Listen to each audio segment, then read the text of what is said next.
말씀의 제목은 하나님의 꿈, 사람의 꿈입니다. 올해 주신 우리 말씀이 보라 내가 새 일을 행하리니 동의한다는 말씀이죠. 감사해요. 네. 보라 내가 새 일을 행하리니 이 말씀이 이제 우리 첫 말씀이었는데 새 일을 행하신 하나님, 하나님께서 어떤 일을 행하실까에 대해서 같이 좀 말씀을 좀 나누고 또 그 하나님의 행하신 일들을 기대하는 그런 마음을 가지면 좋겠습니다. 그래서 4주에 걸쳐서 좀 이렇게 말씀을 나누는데요. 하나님의 꿈은 어떻게 시작되는가? 그리고 하나님의 꿈은 어떻게 자라는가? 하나님의 꿈은 어떻게 이루어지는가? 마지막으로 하나님의 꿈과 사람의 꿈의 결론은 어떻게 다른가? 이런 4가지 정도의 내용을 가지고 함께 좀 나누겠습니다. 오늘은 하나님의 꿈은 어떻게 시작되는가? 이제 이 부분입니다. 여러분들의 꿈은 어떤 것일까요? 그리고 또 여러분을 향한 하나님의 꿈은 어떤 것일까요? 분명하게 그렇게 말씀하시는 분도 있으시지만 대부분의 경우는 잘 모릅니다. 네. 그런데 꿈이 없는 게 아닙니다. 우리 안에 말씀으로 다가오시고 그 말씀에 꿈이 심에 심겨지면 우리 안에서 자라나고 있고 준비되고 있는 것입니다. 아마 우리가 그것을 잘 지금 모르고 있는 뿐입니다. 새 일을 행하실 그 하나님을 우리가 바라보면서요, 이제 그 하나님의 꿈을 좀 이렇게 생각하면서 나가는데, 오늘은 요셉의 삶을 통하여서 보여주시는 하나님의 꿈, 사람의 꿈, 이것이 어떻게 다른가 하는 것을 좀 나누도록 하겠습니다. 3가지로 좀 나누어서 말씀드릴게요. 3가지 나눠서 첫 번째가 뭐냐면 하나님의 꿈은 하나님에게서 시작됩니다. 하나님의 꿈은 하나님에게서 시작됩니다. 요셉은 노예로 팔려갔고 죄수로 감옥에 들어갔다가 어느 순간에 애굽의 총리가 되었어요. 근데 이 총리는 단순한 총리가 아니에요. 야, 정말 개천에서 용났다 하는 식으로 갑자기 쑥 해가지고 막 승진하고 막 성공하고 이게 아니에요. 요셉이 애굽의 총리가 된 것은 애굽의 사람들과 세상 사람들을 그 굶주리면서 구하기 위해서 하나님께서 그를 세우신 거예요. 그리고 그로 말미암아 요셉의 가족과 애국과 그 주변에 있는 나라들을 함께 살리게 하는 그 일을 위해서 요셉을 쓰신 거예요. 요셉은 애굽의 총리가 되는 이런 일을 있기 전에 그가 꿈을 꾸었어요. 그러니까 곡식단들이 그에게 절을 하는 꿈을 꾸었고 해와 달과 11별들이 그에게 절을 하는 꿈을 꾸었어요. 근데 이 꿈은 요셉이 만든 게 아니에요. 요셉이 이렇게 꿈에 꾸민 게 아니에요. 하나님께서 요셉에게 주신 거예요.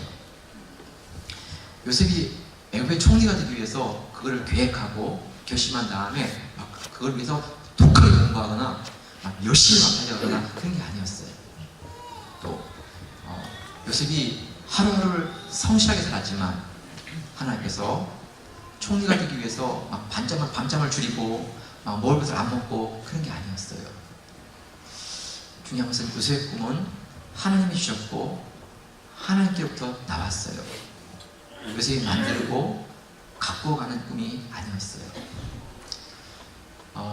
우리가 해야 될 것은 나도 잘 알지 못하고 또 이것인지 저것인지 잘 분별이 안 되는 것 같다 할지라도 우리가 하나님 앞에 하나님의 꿈을 구하는 것입니다. 그리고 그 꿈을 위해서 기도하는 것입니다. 내가 모르는 가운데 다가올 수도 있어요. 네, 시간이 지나면서 말씀 나눌게요. 근데 중요한 것은 우리의 그 꿈이 다가오고 그 꿈이 우리 안에 자라기 시작하면 어느 순간 나도 모르는 가운데 그 꿈에 붙들려서 가고 있는 삶을 보게 됩니다. 여러분, 요셉과 같이 또 모세, 사무엘, 여호수아, 다윗, 이사야, 예레미야, 다니엘, 사도 바울, 사도 베드로 다 마찬가지인데요. 이 중 어떤 사람도 자기 스스로 인생을 만들어가는 사람이 없었어요. 자기 미래를 만들어가지 않았어요. 모세와 여호수아에게는 하나님께서 내가 이스라엘의 지도자가 될 것이다 이렇게 말씀하시고 세우셨어요. 다윗에게는 너는 이스라엘의 왕이 될 것이다 기름 부어 주었어요. 베드로에게는 사람을 하는 어부가 될 것이다 말씀했고, 바울에게는 이방인들의 빛이 될 것이다, 사도가 될 것이다 이렇게 말씀해 주었어요. 네, 누가 이런 말씀을 하셨죠? 하나님이에요. 그들 스스로가 원해서, 그들 스스로가 계획해서 이렇게 한 게 아니었어요. 우리가 어떻게 이런 하나님의 꿈과 하나님의 비전을 받을 수가 있을까요? 네, 중요한 것은 우리 안에 가득 채우고 있는 자기의 생각과 계획들을 좀 하나님 앞에 내어드리는 것입니다. 자기 생각으로, 자기 계획으로 너무 가득 채워져 있으면 너무 쫓기게 돼요. 네, 하나님보다는 자기의 생각과 자기의 그 급한 성격이 자기를 계속 푸시하는 것입니다. 그런데 이런 인간적인 마음과 생각들을 하나님께 내려놓고 하나님께 엎드리는 것입니다. 네. 내 삶 어떻게 인도하실지 나는 알지 못합니다. 그렇지만 하나님이 어떻게 인도하시든 나는 순종하는 사람 되기 원합니다. 그 고백을 드리는 것이지요. 이렇게 기도하고 이렇게 엎드리기 시작할 때 하나님은 우리 가운데 하나님의 우리의 눈을 열고 마음을 열어서 그 꿈을 보게 하시고 그 꿈이 우리 안에 들어오게 하신 것을 느끼게 하십니다. 네, 분명한 것은 하나님의 꿈은 하나님이 주십니다. 요셉 스스로 해와 달과 11별이 전하는 것을 꾸고 곡식단이 전하는 것을 꾼 것이 아니었어요. 하나님이 그 꿈을 주시고 그 꿈을 위해서 하나님께서 이제 요셉의 꿈을 인도해 가는 것입니다. 여러분, 중요한 것은 노예로 팔려갔을 때, 감옥에 들어갔을 때 요셉이 애굽의 총리가 되기 위해서 다른 노예들과 경쟁하지 않았어요. 막 저 사람을 이겨야지 하면서 막 이렇게 막 조바심내지 않았어요. 하나님 앞에서 면전에서 성실한 삶을 살아가는 가운데 사람들 가운데 그의 삶이 드러나게 하셨어요.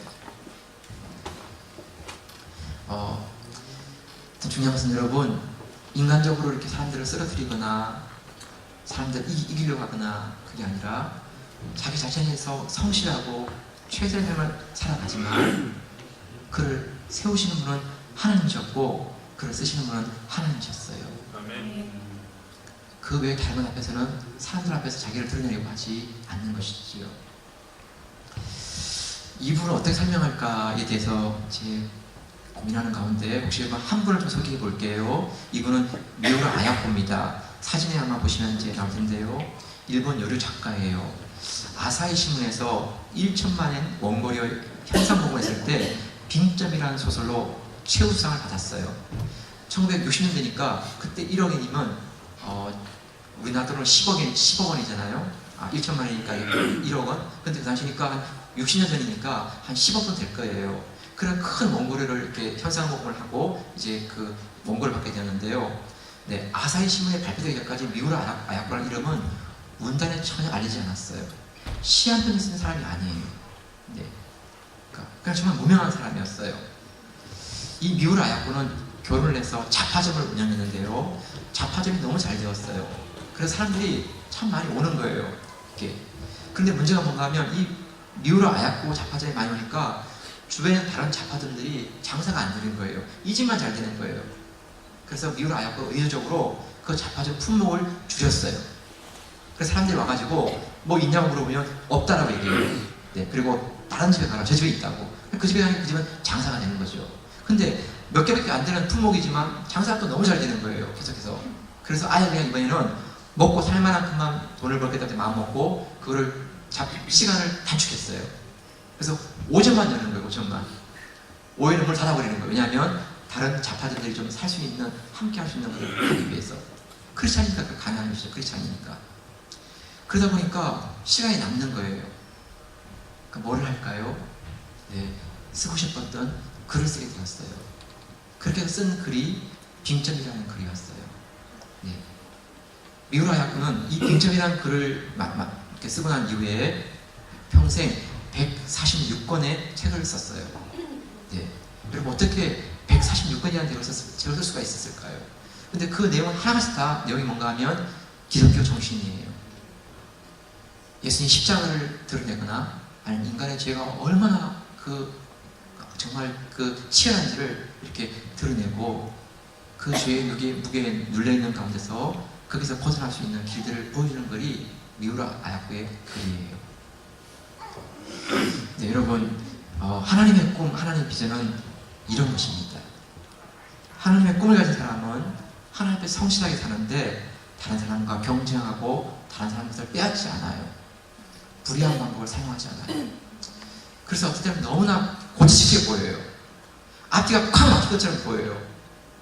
저렇게 살면 굶어 죽지, 막 이런 얘기가 막 나와요. 근데 여러분, 하나님께서 그분의 삶을 통하여서 하나님의 꿈을 이루어 가신다면 결국 하나님께서 그를 내버려 두지 않아요. 그를 지키시고 그를 돌보시고 인도하시다가 그를 드러내세요. 이것이 하나님의 꿈을 가진 사람의 삶이에요. 네, 첫 번째는 하나님의 꿈은 하나님에게서 시작된다. 이거예요. 자, 이제 두 번째입니다. 두 번째로 하나님의 꿈은 반드시 고난을 통과해요. 반대로 말하면 사람의 꿈은 고난이 없을 수도 있어요. 네. 고난이 있을 수 있지만 고난이 없을 수도 있어요. 그런데 하나님의 꿈은 반드시, 한 번 더 강조할게요. 반드시 고난을 통과해요. 이유가 있어요. 이유가. 네. 요셉은 성경 인물 가운데 가장 예수 그리스도를 닮은 사람이에요. 그의 인격과 성품이 예수 그리스도를 가장 잘 드러내는 사람이에요. 네. 그런 요셉이지만 이 요셉이 처음부터 이런 인격을 가진 사람이 아니에요. 네. 창세기 30장에 보게 되면 요셉의 인격 가운데는 미숙한 모습이 참 많이 보여요. 네. 두 가지만 시작할게요. 두 가지만. 창세기 30장에서 첫 번째가 뭐냐 하면 고자질이에요. 고자질. 네. 좀 더 다르게 얘기하면 형들에 대한 배려심이 전혀 없는 거예요. 다른 사람에 대한 배려심이 없는 거예요. 여러분, 오늘 본문을 같이 한번 볼까요? 창세기 37장 1절 2절인데 같이 볼게요. 같이 한번 읽어봐요. 1절 2절 시작. 야곱이 가나안 땅 곧 그의 아버지가 거류하던 땅에 거주하였으니 야곱의 축복은 이러하니라. 요셉이 17세의 소년으로서 그의 형들과 함께 양을 칠 때에 그의 아버지의 아들들 비라와 실바의 아들들과 더불어 함께 있었더니 그가 그들의 잘못을 아버지에게 말하더라. 네, 여러분, 어릴 때 총명한 아이들, 어릴 때 아주 똑똑한 아이들은요, 다른 사람들이 못 보는 것을 봐요. 저거 잘못하는 건데? 저거 아닌데? 이렇게 막 눈에 들어와요. 근데 그냥 그렇지 않은 분들은 그렇게 살아가도 아무 문제가 없어요. 왜냐하면 뭐가 잘못인지 잘 몰라요. 그런데 이렇게 영민한 아이들은 그걸 보면서 저러면 안 되지? 이게 다 들어와요.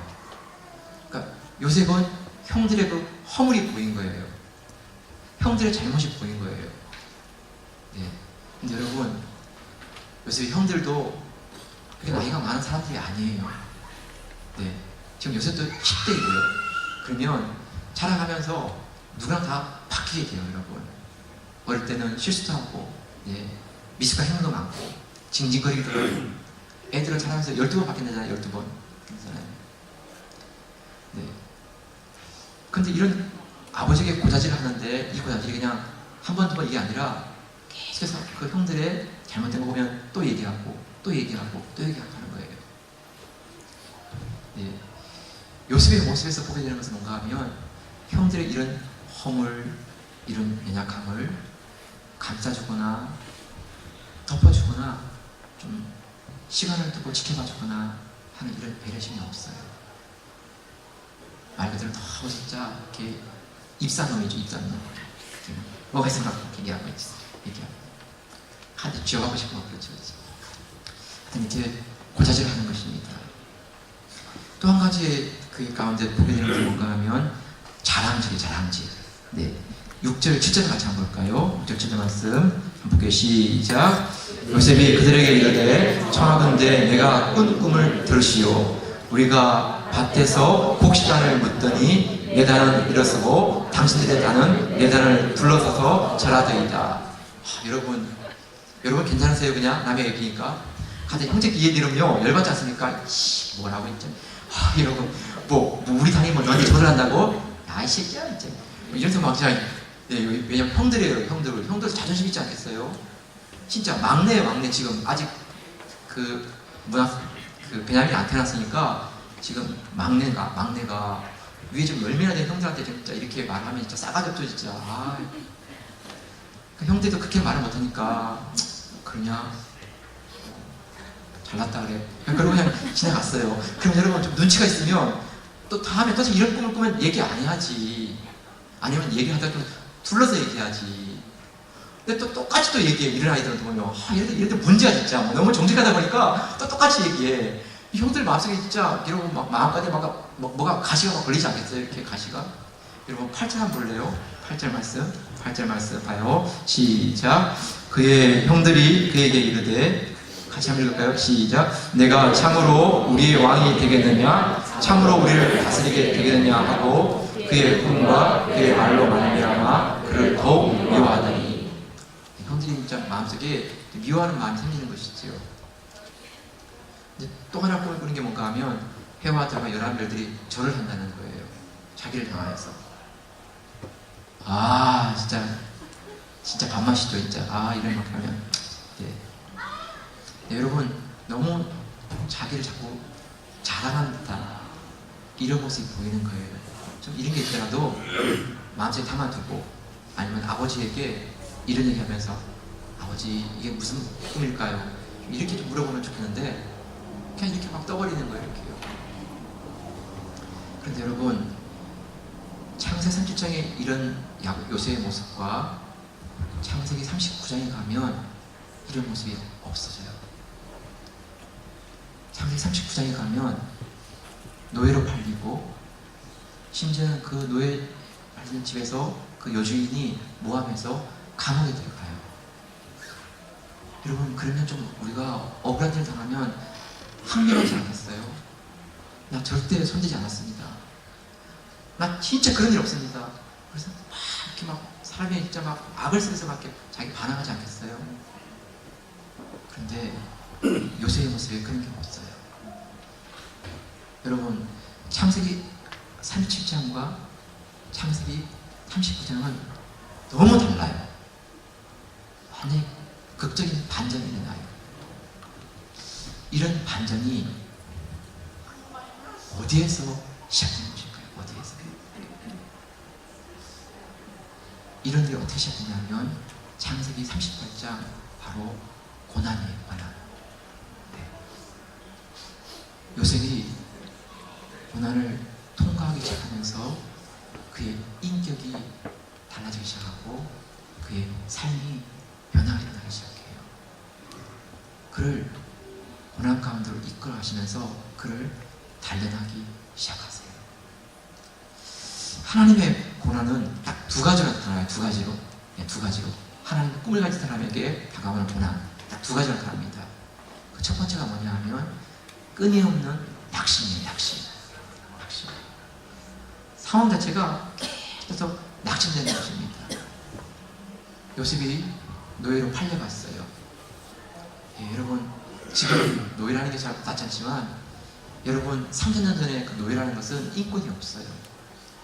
맞아도 굶어도 발로 차이고 쥐어박아도 누구한테 가서 뭐 얘기할 게 없어요. 그냥 말하는 기계에 불과한 이 정도예요. 노예가 되고 종이 있다는 것은 이제는 인생에 어떤 것도 걸만한 소망이 없어요. 노예 삶은 그런 것이죠. 참 여러분, 이렇게 어떤 것도 한 가닥 희망을 볼 수 있는 게 안 보이는 그런 상황이에요. 그런데 요셉은 노예로 팔려갔지만 성실한 삶을 살아요. 성실한. 네, 핑계하지 않아요. 네, 원망하지 않아요. 어느 한쪽 구석에 처박혀가지고 징징거리면서 형들이 나 팔았어요. 그래서 이렇게 막 찡얼거리지 않아요. 그 노예로 팔려갔지만 그 가정에서 성실하게 자기에게 좋은 일들을 감당해요. 그런데 그 모습이 너무나 귀해 보이는 거예요. 그 모습이. 네, 창세기 39장 한번 가볼게요. 이제 한번 말씀을 확인해 볼게요. 창세기 39장 1절인데 혹시 한번 장학 나오시면 같이 한번 볼게요. 시작. 요셉이 이끌려 애굽에 내려가매 바로의 신이 되자 애굽 사람 보디발이 그를 그리로 데려간 이스라엘 사람의 손에서 요셉을 사니라. 네, 진짜 종으로 팔려갔는데 그 바로의 경호대장, 신이 대장은 돼 있지만 경호실장이죠. 그의 집에 팔려가서 종이 되었어요. 그런데 그 집에서 팔려가서 살아가는데 뭔가 다른 거예요. 이 종은 뭔가 달라요. 시키면 하고 안 시키면 안 하고 그게 아니라 정말 성실하게 집안 구석구석 다 돌아보면서 촉촉촉촉 이렇게 일을 해가는 거예요. 그래서 보디발이 그를 지켜보는 가운데 신기한 것을 보게 되었어요. 39장 2절 3절인데 같이 한번 더 볼게요. 시작. 여호와께서 요셉과 함께 하심으로 그가 형통한 자가 되어 그의 주인 애굽 사람의 집에 있으니 그의 주인이 여호와께서 그와 함께 하심을 보며 또 여호와께서 그의 범사에 형통하게 하심을 보았더라. 그 집에 종으로 8년까지는 사실이고요. 그런데 주인이 바라볼 때 그의 삶에는 뭔가 다른 게 있어요. 하나님이 함께 하심을 보게 되고 하나님이 함께 하심을 말미암아 그의 삶이 정말 뭔가 달라요. 네. 여러분 39장 2절을 보면 형통하는 단어가 2번 나와요. 세상에서 형통하다는 게 사업에 성공하고 좋은 대학교에 입학하고 정말 아름다운 여인과 형제와 결혼하게 되고 이러면 정말 복 있는 사람이다 생각하지만 성경에서 형통하다는 의미는 하나님이 함께 하시는 삶이에요. 하나님이 함께 해주시고 말미암아 다른 복들은 저절로 그냥 따라오는 것이지요. 근데 요셉에게는 지금 세상에서 말하는 성공, 합격, 승리 이런 게 보이지 않아요. 그럼에도 불구하고 성경에서의 형통은 하나님이 함께 하시는 거예요. 함께 하시는 삶 가운데는 결코 그의 인생에 실패가 없어요. 쓰레기가 없어요. 하나님 반드시 그의 삶을 그 시간을 활용하여서 하나님 사역 가운데 들어있으세요. 아무튼 여러분 지금 요셉의 모습에서 그 노예로 있고 종으로 있는 상황 가운데 뭐 형통할 게 있어요. 진짜 아유 종은 종이지 진짜. 그런데 그의 삶은 달랐어요. 네. 그런데 이제 그가 그 가정에 가정 총무가 되어서 집안을 다 돌보는 그런 사람이 되었어요. 여러분 20대 초반의 사람 경호시장의 집에는 종들이 많았을 거예요. 그런 종들이 많았지만 20대 초반의 그 사람이 전체 종들을 이끌어가는 총무했다는 게 쉬운 말은 아니지요. 근데 총무가 되어서 집안 종들을 다 돌보게 돼요. 집안의 대수사를 다 돌보게 돼요. 그런데 두 번째로 다가오는 게 있어요. 네, 고난이죠. 두 번째가 뭐냐 하면 죄의 유혹이에요. 네. 고난을 통과하는 데 있어 그 두 가지였는데 하나는 끊임없이 낙심이 만드는 상황이에요. 낙심하는 상황들. 그런데 두 번째 다가오는 그 시험 뭔가 하면 우리를 거룩하게 지키지 않게 하시고 죄 가운데 빠져서 그 죄 가운데서 이렇게 허전하게 만드는 이런 유혹이에요. 요셉이 가장 총무가 되어서 집안을 잘 돌보는데 그 보디발의 아내가 요셉을 유혹하는 거예요. 여러분 참 이게 그냥 지나갈 수 있는 생각인지 모르지만 실제 맞닥뜨리면 참 쉽지 않습니다. 이렇게 여주인이 딱 찍어가지고 바라보면 피할 데가 없습니다. 숨을 곳이 없어요. 어디 가든지 다 지켜보고 있어요. 근데 한 번 유혹하는 게 아니라 계속해서 유혹해요.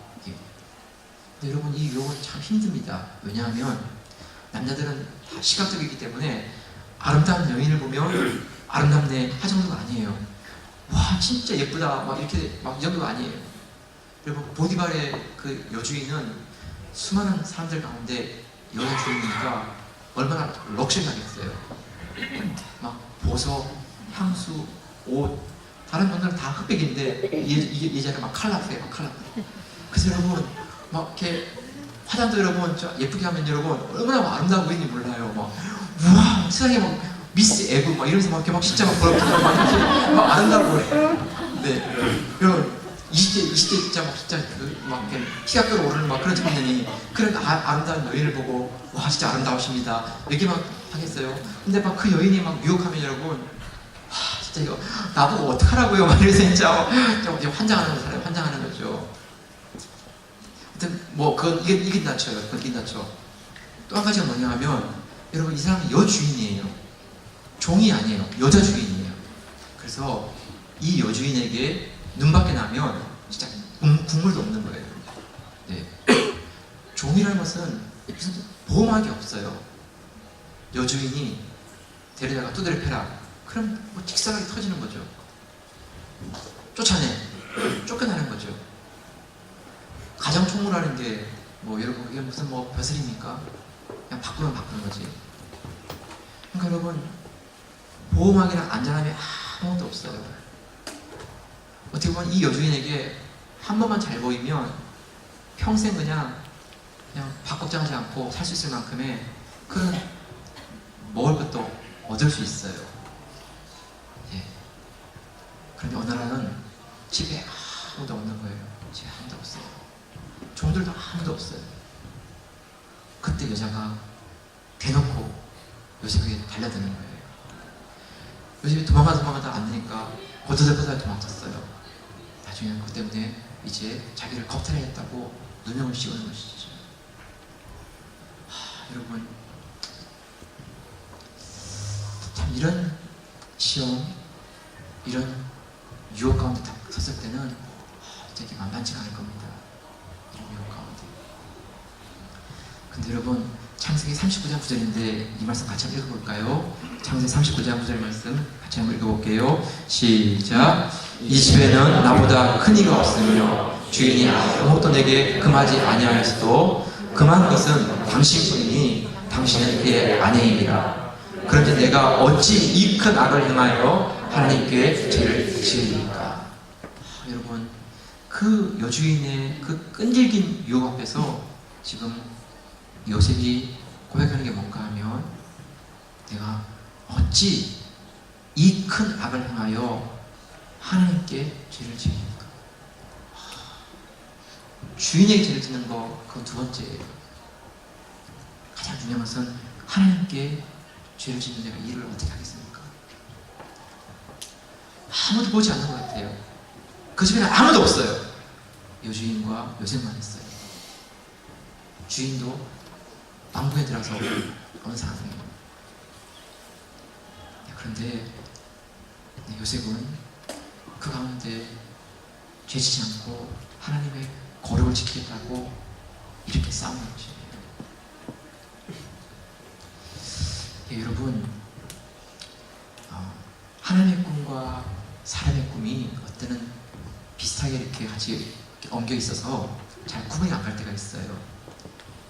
그런데 고난을 통과할 때는 그 차이가 드러나요. 네. 내가 감당할 수 없는 시련이 계속 다가오고 낙심케 대한 상황을 계속 들어갈 때 정말 의지가 철벽같이 굳은 사람이 아니면 대부분 그 꿈을 포기해요. 자기의 마음속의 생각들을 내려놔요. 그런데 하나님의 꿈을 가진 사람은 하나님께서 그 꿈을 주셨기 때문에 그가 내려놓으면 다시 시작되고 그가 내려놓으면 다시 시작돼요. 하나님의 꿈을 가진 사람은 이런 유혹이 왔을 때 유혹 앞에서 하나님 주는 두려움이 그의 마음을 사로잡아요. 내가 다른 건 모르겠지만 하나님 앞에서 어떻게 이런 악을 행하고 내가 어떻게 하나님 이런 죄를 짓고 하나님의 도움을 구하는 이런 삶을 살 수 있겠냐고 그러면서 그 두려움 때문에 그 좋은 기회를 내려놓고 하나님을 붙들고 하나님을 의지해요. 이게 하나님의 꿈을 가진 사람의 모습이에요. 네, 여러분 창세기 39장 21절 23절인데 한번 보세요. 제가 읽어볼게요. 여호와께서 요셉과 함께 하시고 그게 인자를 더하사 간수장에게 은혜를 받게 하심에 간수장이 옥중 채소를 다 요셉의 손에 맡김으로 그 재반 시물을 사물을 요셉이 처리하고 간수장은 그의 손에 맡긴 것을 무엇인지 살펴보지 아니하였으니 이는 여호와께서 요셉과 함께 하심이라. 여호와께서 그를 범사에 형통하게 하셨더라. 보디발이 아내의 유혹을 이겼지만 그에 다가온 것은 감옥이었어요. 그리고 감옥의 죄수로 끌려 들어갔던 것이지. 여러분 웬만한 사람은 그 억울함 때문에 그 속에서 올라오는 분노 때문에 막 화를 해요. 나는 죄 아니야! 죄 안 졌다고 막 이래서 막 소리를 지를 거예요. 여러분 이게 좀 보통 일이에요. 지금까지 지나온 시간이 얼마나 되는데. 근데 요셉에게 그런 모습이 없어요. 왜냐하면 하나님이 보시는 것이죠. 하나님이 이 상황도 보시고 있고 하나님이 이 상황도 판단하신다. 그 믿음 가운데 하나님을 바라는 것이죠. 그 사람들한테 자기 울분을 토로하거나 자기의 분노를 쏟아놓지 않아요. 하나님 그분 앞에서 삶을 살아가요. 그런 모습이 갈수장에게 또 볼 때 그가 달랐어요. 그래서 그를 감옥에서 감옥을 다스리는 또 총무로 세워요. 네, 여러분 사람으로 보면 앞으로 어떻게 될지를 모르고 뭐가 이루어질지를 몰라요. 근데 하나님은 그런 요셉의 삶을 보디발의 집에서 바로의 왕후의 그 감옥에서 그러면서 서서히 요셉을 바로 앞에 세우시려는 준비를 하고 있는 것입니다. 그리고 이제 때가 되면 요셉을 바로 앞에 서게 하는 것입니다. 네, 여러분 하나님은 하나님 꿈을 가진 사람에게 반드시 고난을 통과하게 하세요. 그 고난 가운데서 다듬어지게 하시고 그의 인격을 다듬으시고 새롭게 하시고 그리고 어느 순간 생각지 못한 그 상황과 시간 가운데서 그를 사람들 앞에 내어놓으세요. 이미 준비가 되었기 때문에. 자, 이제 마지막입니다. 세 번째, 하나님 꿈을 가진 사람의 세 번째 모습은 결국은 하나님의 꿈은 사람을 살리고 세상을 살리는 것입니다. 보복이 아니에요. 원수 갚는 게 아니에요. 요셉은 감옥에서 술 맡은 가는 양과 떡 굽는 가는 양을 만나게 되었어요. 그들이 꿈을 꾸었는데 그 꿈을 해석해 주었어요. 그리고 술 맡은 가는 양에게는 당신은 복직이 될 것입니다. 떡 굽는 가는 양에게는 당신은 나무에 달릴 것입니다. 그랬는데 정말 그 꿈대로 꿈의 해석대로 술 맡은 가는 양은 복직이 되어 다시 바로 옆에서 술을 취하는 사람이 되었고 떡 굽는 가는 양은 죽임을 당하게 되었어요. 여러분 그러면 이런 도움을 받다면 이런 진짜 그 꿈에 대한 해석을 들었다면 수많은 가능성이 복직이 되면 요셉을 기억해 줘야 되지 않습니까?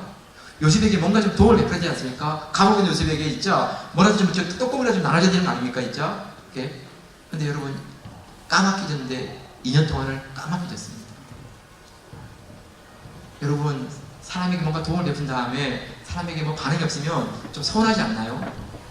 여러분 너무 그러지 마세요. 너무 썰렁하게 진짜 우리가 아닌데 뭐 이러면서 그러지 마세요 진짜. 여러분 진짜 나도 진짜 목사지만 이게 뭐 도움을 준다면 진짜 뭐 반응이 없으면 진짜 인간들 뭐 이랬습니다. 네, 여러분 가지고는 그 사람밖에 안 보고 있는데 지금 감옥에서 이 사람밖에 안 보고 있는데 정말 이 사람이 복지됐으면 그 어마어마한 자리로 다시 올라왔는데 그럼 뭔가 좀 올 걸 기대하지 않았겠습니까? 이렇게 많이 말고 진짜 여러분들하고 여러분 2년 동안 까맣게 잊어버리고 있는 모습 가운데 인간적으로 말하면 요새의 마음속에는 서운할 수 있는 것이죠.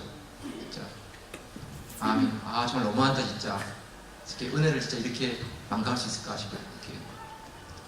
그러다가 2년이 지난 다음에 바로가 꿈을 꾸었습니다. 두 가지 꿈이었죠. 하나는 충실한 7곡식과 아주 파리한 곡식이 이렇게 나는데 그 파리한 그 곡식이 충실한 곡식을 다 먹는 것입니다. 아주 기름지고 살찐 송아지가 이렇게 있고 여기는 아주 막 정말 산악이 볼품없는 7마리 암소가 있는데 그 암소들이 그 소를 다 먹는 꿈이었습니다. 너무 놀라가지고 꿈을 2번이나 연극 꾸는데 너무 놀라니까 바로가 그 꿈에 대해서 사람들에게 얘기하고 꿈을 해석하라고 얘기하는데 아무도 꿈을 해석하지 못하는 것입니다. 다 입을 하나님께 막을 수가 있고 감히 입을 열 수가 없는 것이죠. 바로가 화를 내죠. 아니 애굽에 정말 술사가 없고 박사가 없어서 이런 것도 좀 해석하지 못하냐 열을 내는데 아무도 말을 못하는 것입니다. 그런 상황이 되니까 수많은 강장이 감옥에 있었던 요셉을 떠올리고 그 요셉이면 바로의 꿈을 해석할 수 있을 것입니다. 바로는 급히 가서 그 요셉을 불러다가 그를 옷을 바꿔 입고 면도를 하고 바로 앞에 서게 하는 것이죠. 그리고 바로의 꿈을 들을 때 요셉은 그 자리에서 즉시 그 꿈을 해석해 줍니다. 바로요, 이 꿈은 두 번 꾼 것은 하나님께서 이 일을 분명히 행하실 것을 바로에게 알리기 위함입니다. 그 충실한 곡식과 그 살찌고 기름진 소들은 7년 풍년을 의미합니다. 앞으로 7년 동안 풍년이 될 것입니다. 그럼 거기서 5분의 1을 세금을 받아서 그거를 잘 보관해 주십시오. 7년이 지나면 그 다음에 7년 흉년이 와서 이전에 있었던 풍년을 다 기억함이 없을 정도로 다 쓸어버릴 것입니다. 그때 비축해 두었던 그 양식을 꺼내어서 나눠주면 7년 흉년을 이길 수 있습니다. 와, 바로가 그 꿈에 대한 이야기를 듣는데 너무 감동한 거예요. 어떻게 이렇게 진짜 마치 내 마음을 다 알듯이 이 꿈에 대한 소상하게 얘기하는 그 모습 가운데 바로가 자기의 손가락에서 인자한 반지를 떼어서 요셉의 손에 끼워주고 자기의 금사슬을 걷어서 요셉의 목에 걸어줍니다. 그리고 내가 너를 애굽의 총리로 삼겠다. 이제 네가 내한테 말한 그대로 이 모든 일을 다 준비하고 시행하라고. 여러분, 조금 전까지 죄수였어요. 죄수. 끽해봤자 그냥 감옥의 총무 그거였습니다. 근데 지금은 감옥의 총리가 아니고 바로의 바로 밑에 있는 2인자 애굽의 총리가 되었습니다. 와, 여러분, 이런 일이 나면 우리 인생 가운데 정말 대박이 터진 거죠. 대박이 터진 거죠. 근데 여러분, 이 순간 참 중요해요. 이런 총리가 된 다음에 요셉이 한 것은 자기에게 해를 끼쳤던, 자기를 힘들게 했던 사람들을 찾아가서 그분들이 보복하는 게 아니에요. 보디가의 아내를 찾아가서 불러가지고 혼내주면서 이년! 막 이렇게 이게 아니었어요. 여러분, 진짜. 근데 술 마시러 가는 자 불러다가 당신이 진짜 그럴 수가 있어? 네가 인간이야! 막 그러면서 막 호되게 막 지적한 다음에 너는 오늘부로 파직이야. 와, 이러지 않았어요. 요셉의 형들이 굶주릴 때 왔을 때 여러분, 요셉이 그동안 사무쳐 올랐던 막 그래가지고 요셉의 형들을 이렇게 막 힘들게 하고 그러지 않았어요. 잔치를 준비해서 형들을 잘 모였어. 형들이 요셉인 걸 알게 되니까 막 두려웠다니까 요셉이 이렇게 말했어요. 여러분, 이 말씀 한번 확인하고 이제 마칠게요. 창세기 45장 7절 8절인데 이 말씀을 읽고 마무리할게요. 같이 한번 볼게요. 시작. 하나님이 큰 구원으로 당신들의 생명을 보존하고 당신들의 후손을 세상에 두시려고 나를 당신들보다 먼저 보내셨나니 그런즉 나를 이리로 보내는 당신들이 아니요 하나님이시라. 하나님이 나를 바로에게 아버지로 삼으시고 그 온 집의 주로 삼으시며 애굽 온 땅의 통치자로 삼으셨나이다. 여러분, 어떤 지금 이 고백 가운데는 요셉 안에 있는 분노나 서운함이 없어요. 형들이 나를 보내신 거 형들이 하신 게 아닙니다. 하나님께서 나를 먼저 애굽에 보내셔서 이런 준비를 하게 하겠습니다. 그리고 때가 되니까 하나님께서 나를 바로의 총리로 세워주셔서 애국과 열방을 구원하는 그런 사람으로 삼아주셨습니다. 형들이 하신 게 아닙니다. 여러분, 참 이게 얼마나 그 놀라운 고백이에요. 네. 툭하면 고야질하고 툭하면 자랑스럽던 그런 요셉인데 요셉의 그런 모습이 조금 더 보이지 않아요. 나중에 야곱이 이제 죽게 되었습니다. 형들이 두려워 떨어요. 왜냐하면 아버지가 있을 때는 우리를 살려두었지만 아버지가 돌아가시면 요셉이 그동안 있었던 그 서운함 때문에 우리를 보호할지 몰라. 그렇게 말하니까 요셉이 눈물을 글쓰리면서 말했어요. 창세기 50장 20절인데 제가 읽을게요. 네, 당신도 나를 해하여 했으나 하나님은 그것을 손으로 바꾸사 오늘같이 많은 백성의 생명을 구원하게 하시려 하셨나니 당신들은 두려워 마셔서 내가 당신들과 당신의 자녀를 기르리이다 하고 그들을 강력한 말로 위로하였더라. 내가 여러분들만 돌보는 게 아니라 여러분 자녀들까지 다 돌보겠습니다. 염려하지 마세요. 하면서 요셉이 이렇게 눈물을 흘리면서 이런 말씀을 드리고 있습니다.